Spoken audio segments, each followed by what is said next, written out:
Hi, I'm Scott Stein, and mid-2014, it looks like everybody's trying to put the future on your wrist. There are tons of smartwatches and tons of upcoming smartwatches, and the Motorola Moto 360 is one of the ones that was supposed to be a shining star. There's a round watch running Google's Android Wear software. It's futuristic looking. It looks like it's going to bring the world on your wrist in a way that hadn't been done before. Well, after having used it for a while, the verdict is that it's not really all that much different from other Android Wear watches. Have you used an Android Wear watch? Well, there are a couple already out there. There are a lot more coming, and it runs Google's own operating system for wearables. You have to have an Android 4.3 watch or later to run it.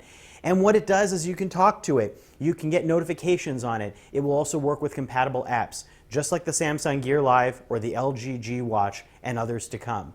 The difference here is that Motorola's is the first round one. There are going to be other round smartwatches, but this one has a very elegant design. Motorola took great care to put a leather band on here. There's also going to be a stainless steel one coming soon, and this steel face feels very clean and minimal, but even the Gorilla Glass screen shows that the LCD watch face underneath and the screen in general is a little less vivid than maybe you were expecting. There's also a black bar underneath because of a light sensor, so it's not even fully round. And the battery life, well, it's about as good as the battery life on other Android Wear watches, which is about 2 days at best. So you're dealing with something that's not super long battery life, although it does come with a very neat inductive charging system. So you can pop this Moto 360 right into your bedside cradle, and boom, it becomes a bedside clock. That's great, but keep in mind, if you're going to put that into a bag or you want to put it into an airline seat pocket, that's not really going to stick on. It might fall out.